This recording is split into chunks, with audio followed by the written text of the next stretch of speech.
Welcome to the deep dive. If you're looking for a shortcut to being well-informed, you are absolutely in the right place. And for this particular exploration, we're stepping into what we like to call the continuous improvement lab. Before we really jump in, please remember to subscribe or follow so you never miss an insight. This is Season 2, Episode 19. And, we have a special shout out today. A big thank you to our incredible listeners in 21 countries around the globe. Fantastic. Our goal is to hit 25 countries by the end of 2025. Today, we're taking a deep dive into some, absolutely crucial management operations systems elements, the kind designed to significantly improve your team's performance. And for those of you who appreciate practical leadership insights, this deep dive also complements the business playbook, Shift Happens. How to lead with purpose and discipline every day. Our mission today, it's all about unlocking the power of something that might sound a bit formal, maybe a little rigid at first glance, but it's utterly foundational to smooth, effective operations. Setting clear escalation triggers. Now, you might be thinking, my team handles problems just fine. But we're talking about knowing exactly when and how to elevate an issue, before it spirals from a minor hiccup into a full-blown crisis.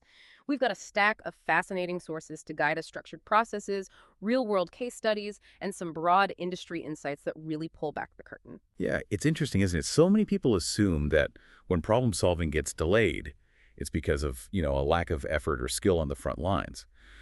But what our sources show is that more often than not, it really stems from a simple lack of clarity, just not knowing what to do when. Without those clear escalation points, teams can actually feel less empowered, not more, because they're just unsure when it's okay to ask for help or when they should push something up the chain. When we connect this to the bigger picture, clear escalation triggers aren't just about efficiency gains. They're fundamentally about building resilience, fostering confidence in the team, and letting everyone focus on what they do best instead of constantly firefighting.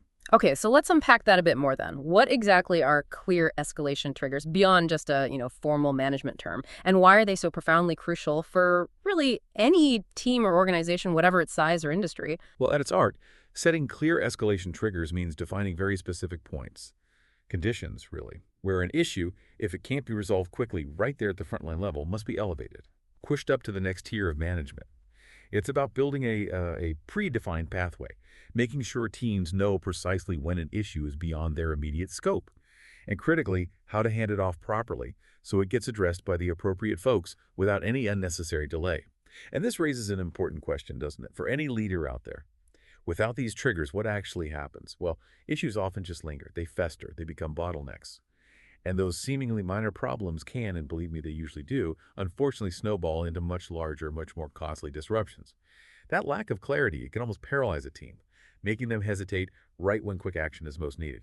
So it's really about giving clear permission and the clarity to act rather than just waiting for things to break down completely.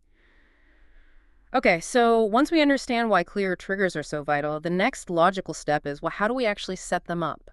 Our sources give us a fantastic framework for this, a 4-step escalation process. It seems designed to systematically move you towards an optimized system, and it sounds quite practical, not just theoretical. Absolutely. Think of it like constructing a really robust bridge for communication and for resolution. Right. When you follow these 4 steps deliberately, you create what our sources are calling an optimized escalation process. It's about proactively building the system right from the get-go, rather than just, reacting when issues inevitably pop up. So the first step is decision categories. And this isn't just about listing every possible problem. It's about defining what kind of issues truly need a clear, formal escalation path. You need to identify the critical dimensions. Are we talking about, say, the duration of equipment downtime, maybe a machine being down for more than 30 minutes? Or perhaps it's critical safety risks, where any deviation demands immediate elevation, no questions asked. It could be significant deviations from production targets. Maybe a 10% drop in expected output triggers it. The key here is defining the granularity and the impact of these categories. If you have too few, everything escalates, which is chaos. Too many, and you just get stuck in analysis paralysis. The goal is to categorize the types of problems that, if they're not contained quickly, will genuinely impact your core objectives. That makes perfect sense. You can't escalate absolutely everything, so you prioritize what matters most. Got it. So once those categories are crystal clear, what's step 2? Then comes step 2, escalation procedure. Yes. Once you've categorized your issues, you need the how-to, the mechanics. This is the detailed pathway. Who does the issue go to first? What's the specific communication method? Is it an alert in a real-time system? a direct phone call, maybe a specific digital form that needs filling out. This step defines that clear, unambiguous, step-by-step pathway for an issue to move up the chain. And it considers urgency, too. For high-priority items, maybe a direct call is necessary. For less critical things, perhaps a ticket system might suffice. This just reduces ambiguity and ensures no time is wasted figuring out who to tell and how. Right, so it's not just what gets escalated, but precisely how that message travels. Makes sense. And after that, we move into defining the actual roles involved. Precisely. Next up is step 3, organization definition. This ties directly to roles and responsibilities within your team, within your organization. It creates accountability. Who specifically owns what part of the escalation process? Who is accountable at each tier of management? From the frontline supervisor who gets that first alert, up through middle management, and then to higher-level leadership. Clear ownership at each stage is just crucial. It avoids that whole not my job syndrome. Yeah, or things just getting stuck. Exactly, or issues getting stuck in some bureaucratic limbo. It's about designing clear handoffs and ensuring everyone knows their part in the chain of command for resolving problems. And often the success of any new system really hinges on leadership buy-in, doesn't it? I imagine that's the final piece here. You're absolutely spot on. The fourth step, and you could argue is one of the most critical for getting widespread adoption, is step 4. Program management gets approval. This can't just be a grassroots effort bubbling up from below. It truly requires that top-down support and endorsement. Effective escalation protocols need formal buy-in, explicit approval from program management. This ensures they're adopted, consistently enforced, and frankly respected across the board. Without that leadership endorsement, even the best designed system can just falter. Teams might not trust it, or managers might not prioritize responding to it. It's really about creating a culture where escalation is seen positively as a sign of proactivity and collaboration, not as a failure. Securing this buy-in might involve, demonstrating some early wins, or maybe even running a pilot program to show tangible benefits first. That makes so much sense, building that trust in the system itself. Okay, so it's one thing to have a process neatly drawn out on paper, but issues? Well, they don't always follow a perfectly straight line, do they? Especially when you factor in human reactions. Our sources show us a fascinating look at the acceleration of an issue, highlighting 7 distinct stages. Stages that an issue and often our response to it can move through. And here's where it gets really interesting, because it's not just about the technical problem itself, it's also about the human response, that growing discomfort, and the dynamic, sometimes volatile, nature of an escalating situation. Yeah, and if we connect this to the bigger picture, understanding these stages helps us intervene not just effectively, but strategically at the right time. It starts, as you might guess, with stage 1, calm. That's the baseline. Everything's normal. Operations are running smoothly. No issues detected. That's your desired state, obviously. The steady state. Exactly. Then comes stage 2, trigger. This is where the issue first appears. Often it's subtle, a little shift, a deviation that signals something is amiss. It's that initial aha moment, or maybe the first alarm bell that indicates a potential problem. Think of it like a small fluctuation on a dashboard reading, or maybe a quiet complaint from a customer. This is your very first opportunity for proactive intervention. So it's the first ripple in the pond, maybe not even a wave yet. And what happens next if that ripple isn't addressed quickly? Well, next we tend to move into stage 3, agitation. At this point, the problem starts to cause noticeable discomfort or concern among the immediate team. It's a growing unease. Maybe it's being discussed in hushed tones, perhaps minor workarounds are being attempted, but they aren't really fixing it. But crucially, it might not yet be addressed at the right level or with the appropriate urgency. It's creating friction. You can sort of sense that something isn't quite right, even if it hasn't stopped anything major yet. This is a critical window to escalate before the impact really grows. And then, crucially, we hit stage 4, acceleration. This is when the problem is clearly, undeniably growing in scope or severity. It's rapidly moving towards a critical point. If it's not addressed here, effectively, it can very quickly spin out of control. The impact becomes significantly more noticeable. Perhaps a big drop in production, growing customer complaints, maybe noticeable safety concern. Intervening effectively back at stage 2 or 3 is so much less costly than dealing with it here at stage 4, where the issue is gaining momentum and the potential damage just multiplies. Right. So if you miss those earlier, more subtle signs, this is where the real crunch starts. The fire is starting to spread. And where does it go from there if it's still not contained? Well, this often leads directly to stage 5, peak. This is the most intense, the most disruptive point of the issue. This is when the problem is at its absolute worst, causing maximum impact or disruption to operations, services, safety, you name it. Think of a complete system outage. A major quality defect affecting an entire batch of product, or, heaven forbid, a significant injury. This is where the highest cost is incurred financially, time, effort, reputation, everything. Absolute crisis point. Exactly. Then, if it's managed effectively, even at this late stage, we move into stage 6, de-escalation. This is the stage where the issue is actively being brought under control. The measures taken are finally starting to take effect.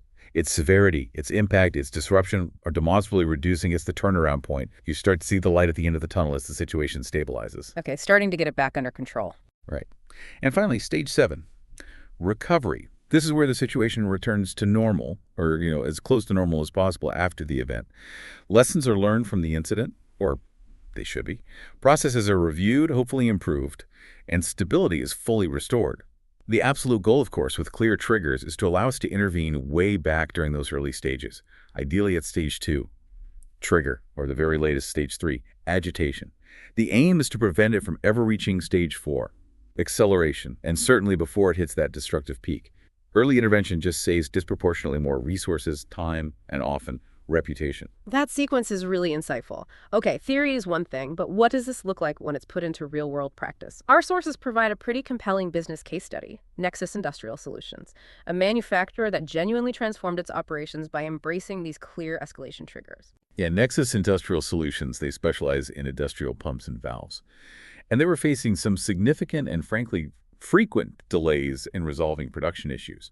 Their frontline teams, they were well-intentioned, dedicated folks, but they often tried to resolve complex problems like equipment breakdowns or critical quality issues entirely on their own. This self-reliance, which sounds good, but without clear guidelines, it frequently caused bottlenecks and really prolonged downtime. Without a defined system to elevate those unresolved problems to supervisors or maybe higher management tiers, even minor issues would often just snowball. They'd turn into major production stoppages, negatively impacting both their output and their ability to deliver on time. It was a classic case of, good people, but maybe not the best process. A familiar story in many places, I suspect, so how did they tackle it? Well, to turn this situation around, Nexus introduced a structured escalation protocol right across its plant. It became a core part of their enhanced management operating system, their MOS. They meticulously implemented clear escalation triggers based on predefined objective thresholds. Things like specific durations of machine downtime, for instance. If a critical machine was down for more than 15 minutes, boom, it triggered an alert. Also identified safety risks or significant deviations from their production targets. And to make it really actionable for everyone on the floor, they even created a simple visual tool, like a color-coded chart. It helped frontline operators quickly assess when an issue crossed a threshold and required immediate escalation, no guesswork. And to really make it stick, supervisors and middle managers were thoroughly trained to respond immediately when issues crossed these thresholds. The whole process was reinforced through things like daily huddles, where recent issues and resolutions were reviewed. Kept it top of mind. That sounds incredibly practical, especially the visual tool. So what was the result? What was the measurable impact from these changes? Yeah, what really stands out here is the measurable impact. Yeah. And how quickly it happened within just 6 weeks. Nexus significantly reduced their average downtime response time by a substantial 18%. That's huge in manufacturing. Wow, 18%. Yeah, and they improved their production schedule adherence by 14%. Also very significant. Just as importantly, the frontline teams became much more confident. They could handle standard issues well, but critically, they escalated the more complex problems without hesitation. They knew exactly when and how to do it. By ensuring the right people were addressing the right problems at the right time, the company saw faster problem resolution overall, fewer disruptions, and just greatly improved collaboration between operators and management. So tangible results on the floor. What about the sort of cultural impact? Well, beyond just the numbers, culturally, this new escalation framework fostered a much stronger sense of teamwork, real operational ownership throughout the plant. Frontline employees felt genuinely supported. They knew they had clear guidelines and leadership backing when issues went beyond their immediate control. This actually reduced their stress and burnout levels, which is a big deal. Supervisors, meanwhile, reported far fewer late-stage surprises during their weekly reviews because problems were now being surfaced and resolved much earlier in the cycle. So by defining and consistently enforcing these clear escalation triggers, Nexus didn't just strengthen its MOS. They successfully created a more proactive, more responsive production environment, directly contributing to sustained productivity and performance improvements plant-wide. That Nexus story is powerful, really highlights the practical application and the benefits. But as you said, this isn't just about one company's success, is it? This approach, clear escalation triggers, it's a significant and growing trend across many diverse industries. So pulling back even further, what does this all mean for leaders and teams everywhere, regardless of their specific field? Well, across traditional sectors like manufacturing, warehousing, and supply chain management, setting clear escalation triggers has become really a critical strategy. It's about improving responsiveness and minimizing those costly operational disruptions. The Lean Enterprise Institute, for instance, they report that companies defining formal escalation criteria reduce their issue resolution times by, on average, 20%. 20%. Yeah. And they experience about a 15% improvement in overall operational efficiency. In these settings, where an unaddressed problem can quickly lead to really expensive downtime or service failures, leaders are implementing these clear guidelines. It helps frontline teams know exactly when to elevate an issue, maybe to supervisors, maybe specialized maintenance teams, maybe even upper management. It's about preventing that small hiccup from becoming a full-blown stoppage. Makes sense. And what about fields where maybe risk management is even more front and center? Right, moving into areas like engineering, science, and medical fields, these clear escalation protocols are absolutely essential for robust risk management, for quality control, for operational reliability. A Deloitte study found that engineering and R&D teams that define specific escalation triggers things like missed project milestones, critical quality deviations, potential safety risks found during testing. They actually reduce project overruns by 13% and significantly improve stakeholder confidence at the same time. In healthcare, which is obviously critical, structured escalation frameworks for clinical incidents or patient safety concerns have been demonstrably shown to reduce adverse events by up to 18%. 18%. Wow. That's huge in healthcare. It really is.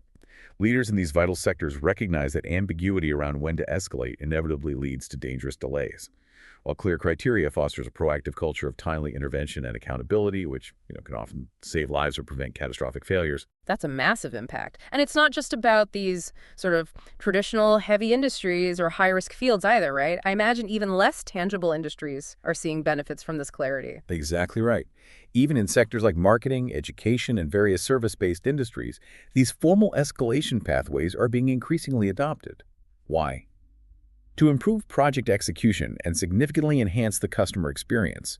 A McKinsey report, for example, shows that marketing and service teams implementing clear escalation thresholds may be for when client expectations aren't being met, or when projects fall behind schedule, they see about a 14% improvement in client satisfaction. And they can significantly reduce project recovery times when things do go off track. In education, establishing clear escalation procedures for student-related issues or potential program risks helps institutions resolve concerns more effectively, which in turn improves both student outcomes and staff collaboration. It just reduces stress and ensures issues don't fester unresolved. So it really applies broadly. It does. Industry-wide, the unmistakable trend is moving away from those informal or purely reactive escalation processes. The move is towards more standardized, transparent, and inherently proactive models. And this aligns perfectly with core lean and agile principles, doesn't it? Empowering teams with clear decision points improves workflow, reduces wasted effort, prevents problems from becoming crises. By defining specific escalation triggers tied to key metrics like safety, quality, customer satisfaction, service levels organizations create a more responsive, more disciplined, and ultimately a more aligned workforce.